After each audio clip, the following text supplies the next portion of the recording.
Time for a look at the grain markets now, and we're joined today by first-time guest Darin Fessler.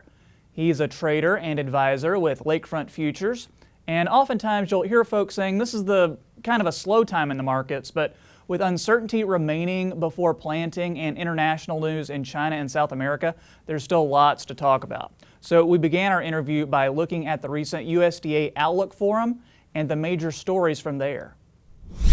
Every year the USDA is going to release their projections, and that's just what they are. I know some on social media and farmers, they can, well, why do they release these things? It's just a baseline for the market to go off of, really. That's really an adjust of what it really is. Not that those numbers will come to fruition or not, but it gives the market just an idea what the USDA is currently thinking. You go through the marketing year and you kind of go back and you look at what the outlook projections were, and most of the time they're relatively close. Yes, maybe on planting and yield, like it was last year when we ran into some disruptions, yeah, they're not off, but most of the time they're pretty close. So the farmers that you've been talking to, what have they been saying to you? Is there a sense of nervousness maybe before planting? Because there's still a lot of uncertainty out there. Yeah, tons of nervousness. I mean, especially if you look at what's happened with bean prices in the last 4, 5, 6 weeks now, really declining, which puts, I think, that corn acreage number kind of really in the spotlight of what the market's doing. And if you do get those large corn acre numbers, where's the opportunity? If we get everything planted on time, if the crop's looking good come July, because typically that August USDA report is typically bearish. And so, yeah, there's a lot of nervousness now because there's still a lot of producers that don't have anything on the books yet for this coming year.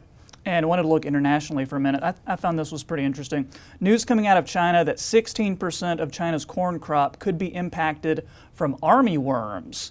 So if you wanted to speak on that or anything else you're following internationally. Yeah, I think more the armyworms is an important story, but I think the locust story, what's going on right now, is probably just a little bit, has more as the market's, a little bit of concern, because this thing has really popped up across Africa, and who knows how large that impact will be. But I think China is dealing with so much at the moment right now with the coronavirus that it's right now for them coming in here, stepping and buying a bunch of our products. I think that's kind of on the back burner for right now. And that's just putting phase one on hold too, right? Oh yeah, it's putting everything on hold. I mean, global growth is really starting to slow, or at least the fears of global growth is starting to slow a little bit. You can see that in what's happened recently in the cattle prices and the grain prices, obviously. So it is going to have an impact. But like if you look over longer term, these things will correct themselves. The fears will aside, and then we'll get some opportunities in this market. So right now, I'm telling producers, you just got to stay patient. There's no need to panic at these levels, not this time of the year.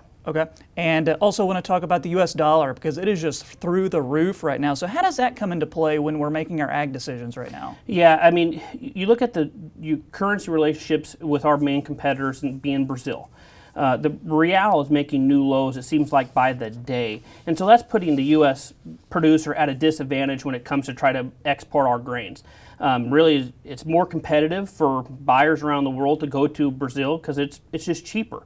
And so I think if you look at what's going on globally and the sell-off in the stock market and what the fears are about interest rates, I think you look at the last 3 or 4 days, the dollar's found a little bit of weakness. Granted, the longer term has been pretty strong. Mm-hmm. But if the global growth fears start to slow further, then you start raising the question, is the USDA going to lower rates? And if they start lowering rates, that may definitely bring down that dollar, hopefully making U.S. export more competitive. But right now, Brazil has a good crop and a currency. They're at advantage right now compared to the U.S. And you mentioned the real as far as, I guess, exporting is a big challenge, or I guess being competitive. Any other challenges the U.S. could face as far as that goes? Yeah, I think it's the big crop out of South America in general, not just Brazil, Argentina, Paraguay, Uruguay. They're all looking really, really good at this point. I think the biggest challenge for the U.S. producer as we go forward here is not necessarily, yes, the Brazilian real and the strong production they're going to have down there, but it's the ability to take advantage of the rallies when they do happen. Because these rallies anymore, they seem like they maybe last maybe a week or two at best, but then you look back, come September, October, December timeframe, well, I wish I would have sold more.